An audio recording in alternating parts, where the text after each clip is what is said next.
दोस्तों, तो ये पहला अध्याय है। ये एरुटेरिया का नोट्स हम लोग पढ़ रहे हैं। तो इसमें पहला अध्याय में क्या है कि अंतरिक्ष प्रौद्योगिकी, परमाणु ऊर्जा एवं नवीकरणीय ऊर्जा। तो जो सबसे पहले हम लोग पढ़ने वाले हैं वो है अंतरिक्ष प्रौद्योगिकी यानी कि स्पेस टेक्नोलॉजी। तो भारत में अंतरिक्ष प्रौद्योगिकी की उत्पत्ति के विषय में सबसे पहले हम लोग देखें तो भारत में अंतरिक्ष प्रौद्योगिकी क्या है कि इसका विकास जो है वैज्ञानिक प्रगति का उपयोग राष्ट्रीय विकास और आत्मनिर्भरता के लिए करने की दृष्टि पर आधारित है। कुछ देशों के विपरीत जिन्होंने पहले सैन्य अनुप्रयोगों पर ध्यान केंद्रित किया, भारत का अंतरिक्ष कार्यक्रम मुख्यतः शांतिपूर्ण उद्देश्यों के लिए परिकल्पित किया गया था, जिसका उद्देश्य संचार, शिक्षा, कृषि और आपदा प्रबंधन जैसी सामाजिक आर्थिक चुनौतियों का समाधान करना था। यह यात्रा 1960 के दशक के प्रारंभ में डॉक्टर विक्रम साराभाई जैसे दूरदर्शी वैज्ञानिकों और भारत सरकार के सहयोग से शुरू हुई।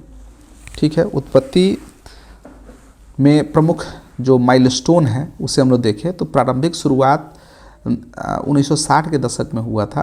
तो भारत के अंतरिक्ष कार्यक्रम के जनक माने जाने वाले डॉक्टर विक्रम साराभाई ने इस बात पर जोर दिया कि अंतरिक्ष प्रौद्योगिकी आम आदमी की सेवा कर सकती है। 1962 में परमाणु ऊर्जा विभाग के अंतर्गत भारतीय राष्ट्रीय अंतरिक्ष अनुसंधान समिति का गठन किया गया। ठीक है, प्रथम साउंडिंग रॉकेट 1963 में Thumba equatorial rocket launching station यानी कि TERLS केरल से प्रक्षेपित किए गए। तो ये था प्रारंभिक शुरुआत। इसके बाद क्या हुआ कि प्रारंभिक प्रयोग और साउंडिंग रॉकेट, यहाँ भी एक साउंडिंग रॉकेट है। तो प्रारंभिक प्रयोग और साउंडिंग रॉकेट में देखें तो ऊपरी वायुमंडल का अध्ययन करने के लिए अंतर्राष्ट्रीय सहयोग से नाइकी अपाचे रॉकेट का प्रक्षेपण किया गया। वायुमंडलीय अध्ययन, मौसम अनुसंधान और बुनियादी वैज्ञानिक प्रयोगों पर ध्यान केंद्रित किया गया इस प्रयोग के माध्यम से। ठीक है, उसके बाद इसरो का गठन होता है। तो भारतीय अंतरिक्ष अनुसंधान संगठन यानी कि इसरो की स्थापना 15 अगस्त 1969 को हुई, जिसके प्रथम अध्यक्ष डॉक्टर विक्रम साराभाई थे। और उद्देश्य क्या था? तो राष्ट्रीय विकास के लिए अंतरिक्ष प्रौद्योगिकी का विकास करना। तो सबसे पहला उपग्रह और प्रक्षेपण यान का विकास कैसे हुआ? तो 1975 में USSR से भारत के पहले उपग्रह आर्यभट्ट का प्रक्षेपण किया गया। ठीक है, उसके बाद है कि स्वदेशी प्रक्षेपण क्षमता हासिल करने के लिए SLV, ठीक है, उपग्रह प्रक्षेपण यान का विकास यानी कि सैटेलाइट लॉन्चिंग व्हीकल, इसका जो है विकास किया गया, ये स्वदेशी प्रक्षेपण क्षमता हासिल करने के लिए। उसके बाद है कि आत्मनिर्भरता और अनुप्रयोगों पर ध्यान केंद्रित करना। 1980 के दशक में संचार, सुदूर संवेदन, मौसम विज्ञान और नेविगेशन उपग्रहों की ओर बदलाव हुआ। ठीक है, इनसैट यानी कि भारतीय राष्ट्रीय उपग्रह प्रणाली और IRS यानी कि भारतीय सुदूर संवेदन उपग्रह जैसे कार्यक्रमों ने कृषि, आपदा प्रबंधन और शासन में अनुप्रयोगों की नींव रखी। दूरदर्शी नेतृत्व और विकास, कम लागत वाली स्वदेशी प्रौद्योगिकी पर जोर दिया गया। उन्नत प्रक्षेपण वाहनों, अंतर्ग्रहीय मिशनों और क्षेत्रीय नेविगेशन यानी कि नाविक में विस्तार किया गया। ठीक है, तो हम लोगों ने जो प्रमुख जो उत्पत्ति में प्रमुख मील के पत्थर है उसे हम लोगों ने पढ़ा। अब हम लोग देख लेते हैं कि अंतरिक्ष विभाग के बारे में। तो अंतरिक्ष विभाग के बारे में देखें तो अंतरिक्ष विभाग अंतरिक्ष विज्ञान अनुसंधान और ग्रहों की खोज को आगे बढ़ाते हुए राष्ट्रीय विकास के लिए अंतरिक्ष प्रौद्योगिकी का उपयोग करता है। ठीक है, अंतरिक्ष विभाग की प्राथमिक जिम्मेदारी अंतरिक्ष विज्ञान, प्रौद्योगिकी और अनुप्रयोगों के विकास को बढ़ावा देना है ताकि आत्मनिर्भरता प्राप्त की जा सके और राष्ट्र के सर्वांगीण विकास में सहायता की जा सके। इस दिशा में अंतरिक्ष विभाग ने निम्नलिखित कार्यक्रम विकसित किए हैं। ठीक है, तो दूरसंचार, टीवी प्रसारण, मौसम विज्ञान, विकासात्मक शिक्षा आदि के लिए भारतीय राष्ट्रीय उपग्रह यानी कि इनसैट कार्यक्रम जो है प्रारंभ किए। विभिन्न विकासात्मक उद्देश्यों के लिए उपग्रह इमेजरी के अनुप्रयोगों के लिए रिमोट सेंसिंग कार्यक्रम, संचार संसाधन सर्वेक्षण, नेविगेशन और अंतरिक्ष विज्ञान के लिए अंतरिक्ष यान और संबंधित प्रौद्योगिकियों के डिजाइन और विकास के लिए स्वदेशी क्षमता, अंतरिक्ष तक पहुंच और इनसैट IRS अंतरिक्ष यान और अंतरिक्ष विज्ञान मिशनों की परिक्रमा के लिए स्वदेशी तकनीक वाले प्रक्षेपण वाहनों का डिजाइन और विकास। ठीक है, अंतरिक्ष विज्ञान और प्रौद्योगिकियों में अनुसंधान और विकास के साथ साथ राष्ट्रीय विकास के लिए अनुप्रयोग कार्यक्रम। ठीक है, तो ये सभी क्या है, तो ये सभी अंतरिक्ष विभाग के बारे में हम लोग DOS के बारे में पढ़ रहे हैं कि इनके कौन कौन से कार्यक्रम विकसित किए गए हैं इनके द्वारा।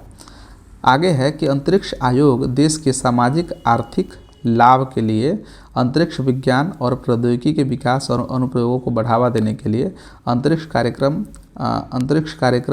भारतीय अंतरिक्ष कार्यक्रम के कार्यान्वयन की देखरेख करता है और नीतियाँ बनाता है।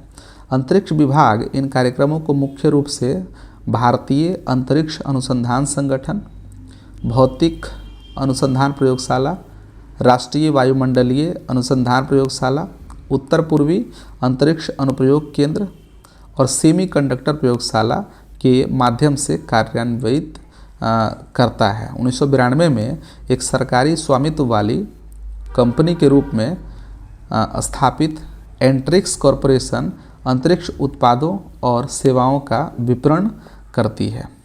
अंतरिक्ष विभाग और इसरो दोनों का मुख्यालय बेंगलुरु में स्थित है। विकास संबंधी गतिविधियां देश भर में फैले केंद्रों और इकाइयों में की जाती है। ठीक है, भारतीय अंतरिक्ष क्षेत्र की उपलब्धियां। तो आज वैश्विक अंतरिक्ष उद्योग का मूल्य $350 बिलियन होने का अनुमान है और 2025 तक इसके $550 बिलियन से अधिक होने की संभावना है। भारत का हिस्सा $8.4 बिलियन वैश्विक बाजार का सिर्फ 2% होने का अनुमान है, जिसमें ब्रॉडबैंड और डायरेक्ट टू होम टेलीविज़न इसमें 2/3 हिस्सा है। सैटेलाइट इमेजरी और नेविगेशन शामिल है। हालांकि भारत की अंतरिक्ष अर्थव्यवस्था 2030 तक $8.4 बिलियन से 5 गुना बढ़कर $44 बिलियन हो जाने की उम्मीद है। ठीक है, हम लोग इसरो की महत्वपूर्ण उपलब्धियों को देख लेते हैं। तो देखिए, सबसे पहले 15 अगस्त 1969 में इसरो ने आधिकारिक तौर पर इसे बनाया है। हालांकि भारत ने 3 साल पहले एक साउंडिंग रॉकेट लॉन्च किया था। ठीक है, 1 अक्टूबर 1971 को देखें तो श्रीहरिकोटा में सार केंद्र यानी कि अब जो है SDSC का संचालन शुरू हुआ था 1 अक्टूबर 1971 को। 19 अप्रैल 1975 को पहला भारतीय उपग्रह आर्यभट्ट लॉन्च किया गया था। ठीक है, 1 जनवरी 1977 को उपग्रह दूरसंचार परियोजना, जिसने गांव तक भी टीवी पहुंचाया था, शुरू किया गया। 7 जून 1979 को देखें तो पृथ्वी अवलोकन के लिए प्रायोगिक उपग्रह भास्कर का प्रक्षेपण किया गया। 10 अगस्त 1979 को प्रथम SLV, ठीक है, SLV सैटेलाइट लॉन्चिंग व्हीकल का प्रायोगिक प्रक्षेपण किया गया। 19 जून 1981 को एप्पल इसरो का पहला संचार उपग्रह एरियन अंतरिक्ष रॉकेट से प्रक्षेपित किया गया। 24 मार्च 1987 को उन्नत SLV यानी कि ASLV का प्रक्षेपण किया गया। 20 सितंबर 1993 को देखें तो PSLV का पहला विकासात्मक प्रक्षेपण किया गया। 18 अप्रैल 2001 को देखें तो GSLV ने GSAT-1 उपग्रह को कक्षा में स्थापित किया। 22 अक्टूबर 2008 को देखें तो चंद्रयान का प्रक्षेपण किया गया। 24 सितंबर 2014 को मॉम, ठीक है, मंगल ग्रह की कक्षा में प्रवेश कर गया। 15 जुलाई 2019 को चंद्रयान 2 का प्रक्षेपण किया गया। और 23 अगस्त 2023 को चंद्रयान 3 जो है वो अपने जो वास्तविक कक्षा है उसमें स्थापित हो गया। तो इस प्रकार से इसरो की उपलब्धियां हैं। ठीक है, हम लोग भारतीय अंतरिक्ष क्षेत्र की उपलब्धियां गिन रहे थे, जिसमें कि बताया गया कि 8.4 बिलियन डॉलर से 5 गुना बढ़कर 44 बिलियन डॉलर हो जाने की उम्मीद है। ठीक है, और भी कुछ उपलब्धियां हैं। भारत का अंतरिक्ष कार्यक्रम दुनिया में सबसे ज़्यादा लागत प्रभावी कार्यक्रमों में से एक है। ठीक है, भारत ने चंद्रमा की जानकारी एकत्र करने, उपग्रह बनाने, विदेशी उपग्रहों को अंतरिक्ष में भेजने, यहाँ तक कि मंगल तक पहुँचने में भी सफलता हासिल करने के लिए दुनिया भर में पहचान बनाई है।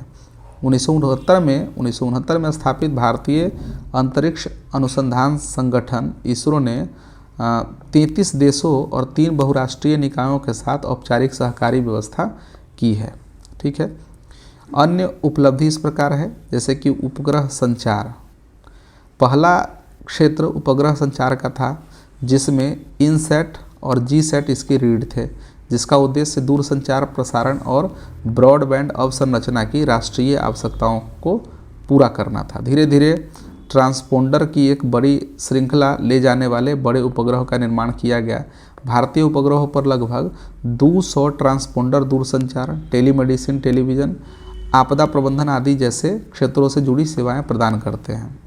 ठीक है, पृथ्वी वेधशाला देखें तो 1980 के दशक में भारतीय सूदो संवेदन यानी कि IRS श्रृंखला से शुरू होकर आज रीसैट, कार्टोसैट, रिसोर्स सेट श्रृंखला भूमि, महासागर और वायुमंडलीय अवलोकन के लिए विस्तृत क्षेत्र और बहु स्पेक्ट्रल उच्च रेजोल्यूशन डेटा प्रदान करती है। ये संसाधन मौसम पूर्वानुमान, आपदा प्रबंधन, कृषि और जल ग्रहण क्षेत्र, भूमि संसाधन और वानिकी प्रबंधन को कवर करते हैं। उच्च रिजोल्यूशन और सटीक स्थिति के साथ भौगोलिक सूचना प्रणाली के अनुप्रयोग आज ग्रामीण और शहरी विकास और नियोजन के सभी पहलुओं को कवर करते हैं। ठीक है, अंतरिक्ष वेधशाला में देखें तो 2015 में लॉन्च किया गया एस्ट्रोसैट भारत की पहली समर्पित बहुतरंगदैर्घ्य अंतरिक्ष वेधशाला है। यह एक ही उपग्रह के विभिन्न खगोलीय पिंडों का एक बहुतरंगदैर्घ्य अवलोकन करने में सक्षम है। नेविगेशन देखें तो GPS added geo augmented navigation यानी गगन, जो इसरो और भारतीय विमानपत्तन प्राधिकरण के बीच एक संयुक्त परियोजना है, ने क्षेत्र के GPS कवरेज को बढ़ाया है, जिससे सटीकता और अखंडता में सुधार हुआ है। मुख्य रूप से नागरिक विमानन अनुप्रयोगों और भारतीय हवाई क्षेत्रों में बेहतर हवाई यातायात प्रबंधन के लिए। इसके बाद भारतीय क्षेत्रीय नेविगेशन सैटेलाइट सिस्टम यानी कि IRNSS बनाया गया, जो भू स्थिर और भू समकालिक कक्षाओं में 7 उपग्रहों पर आधारित एक प्रणाली है। 2016 में इस प्रणाली का नाम बदलकर NAVIC यानी कि नेविगेशन विद इंडियन कॉन्स्टेलेशन कर दिया गया।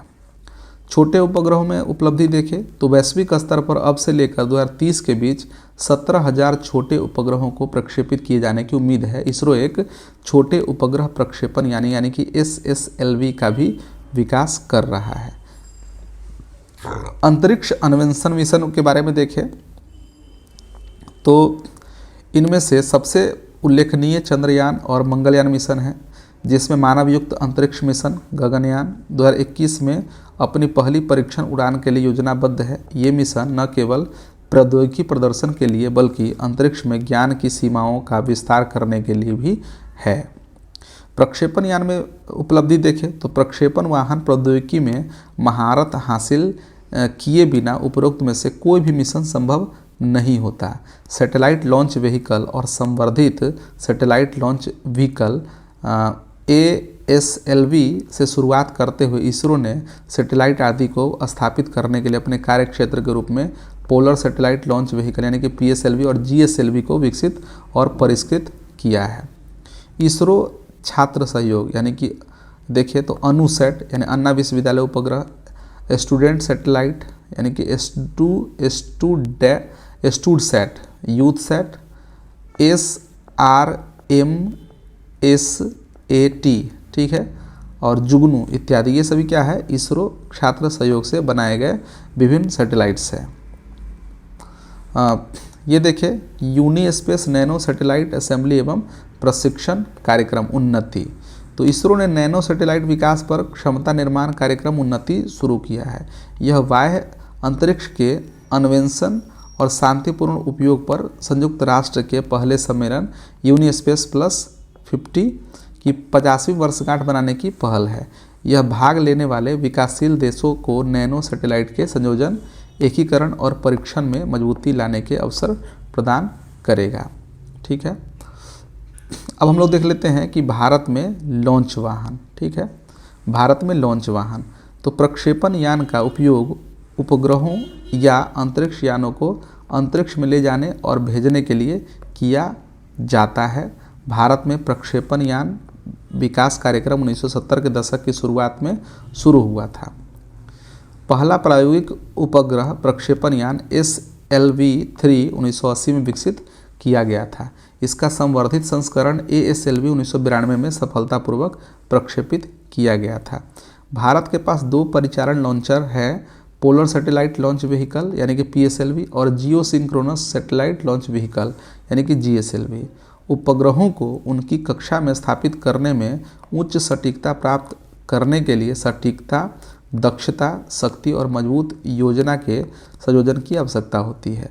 इसरो का प्रक्षेपण यान कार्यक्रम कई केंद्रों तक फैला हुआ है, जैसे तिरुवनंतपुरम में स्थित विक्रम साराभाई अंतरिक्ष केंद्र प्रक्षेपण वाहन के डिजाइन और विकास के लिए जिम्मेदार है।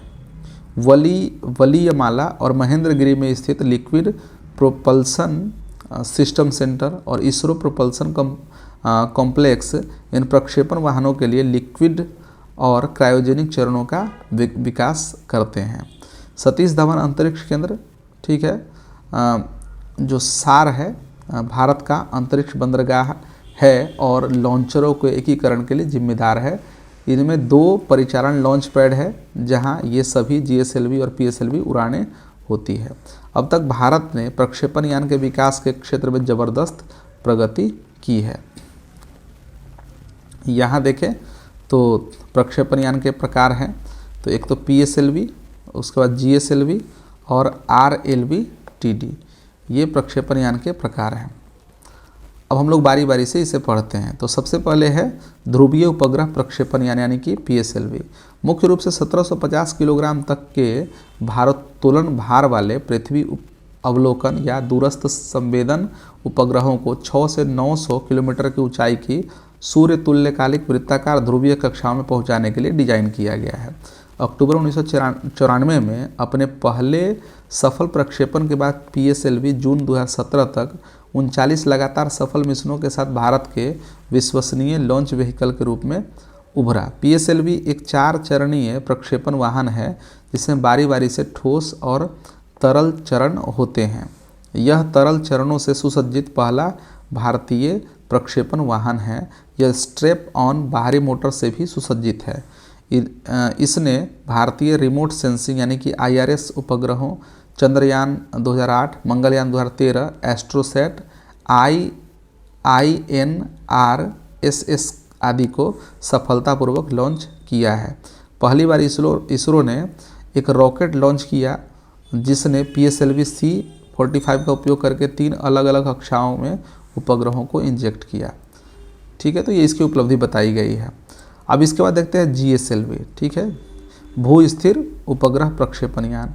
इसे भारी इनसैट श्रेणी के भू-स्थैतिक उपग्रहों को कक्षा में प्रक्षेपित करने के लिए विकसित किया गया था।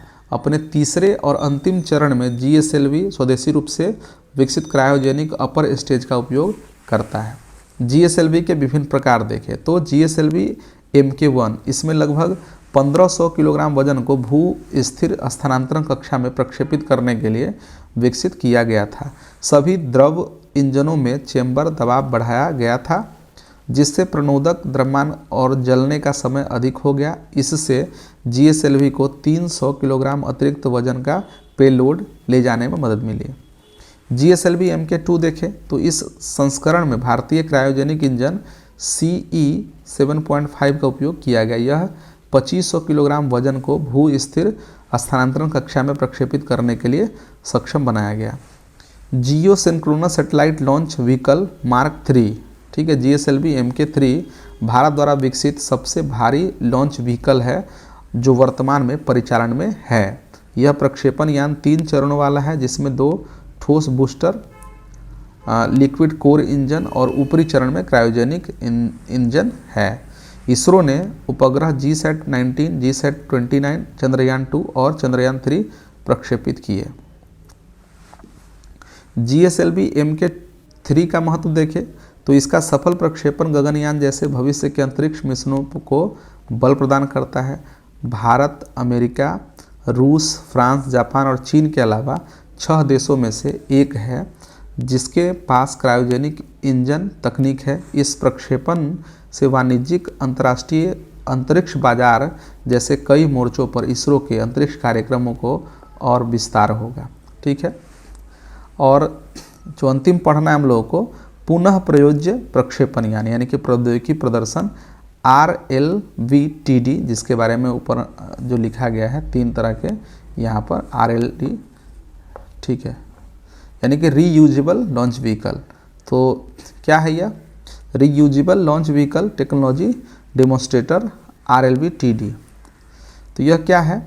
यह अंतरिक्ष में कम लागत में पहुंच को सक्षम करने के लिए पूरी तरह से पुनः प्रयोज्य प्रक्षेपण यान के लिए आवश्यक प्रौद्योगिकियों को विकसित करने की दिशा में इसरो के सबसे तकनीकी रूप से चुनौतीपूर्ण प्रयासों में से एक है। ठीक है, RLVTD का विन्यास देखें तो एक विमान के समान है और इसमें प्रक्षेपण वाहनों और विमान दोनों की जटिलताएं शामिल है। ठीक है, पंखों वाले RLVTD को विभिन्न प्रौद्योगिकी जैसे हाइपरसोनिक उड़ान, स्वायत्त लैंडिंग और संचालित क्रूज उड़ानों का मूल्यांकन करने के लिए उड़ान परीक्षण बेड के रूप में कार्य करने के लिए कॉन्फ़िगर किया गया है। भविष्य में इस वाहन को भारत के पुनः प्रयोज्य 2 चरण कक्षीय प्रक्षेपण वाहन का पहला चरण बनाने के लिए संवर्धित किया जाएगा। ठीक है, तो हम लोगों ने जो आज पढ़ा है वो क्या है कि अंतरिक्ष प्रौद्योगिकी क्या है, और इसमें हम लोगों ने पढ़ा कि भारत में अंतरिक्ष प्रौद्योगिकी की उत्पत्ति के प्रमुख मील के पत्थर, ठीक है, अंतरिक्ष विभाग के बारे में पढ़ा, इसरो की उपलब्धियों के बारे में पढ़ा। ठीक है, भारतीय अंतरिक्ष के क्षेत्र में अतिरिक्त जो उपलब्धियां थी उसे देखा। ठीक है, यूनिस्पेस नैनो सैटेलाइट असेंबली जो कार्यक्रम उन्नति कार्यक्रम है उसके बारे में पढ़ा, और भारत में लॉन्च व्हीकल के बारे में हम लोगों ने पढ़ा, जिसमें कि PSLV, GSLV और RLV जो TD है इसके बारे में हम लोगों ने पढ़ा। ठीक है, तो अगले अध्याय में हम लोग, चूँकि अध्याय तो यही है लेकिन अगला पार्ट जो अगला वीडियो होगा वह होगा कि भारत और बिहार में अंतरिक्ष प्रौद्योगिकी का अनुप्रयोग। तो चूँकि इम्पोर्टेंट देखें तो यही है, तो हम लोग अगले वीडियो में मिलते हैं इस अध्याय के साथ। तब तक के लिए धन्यवाद।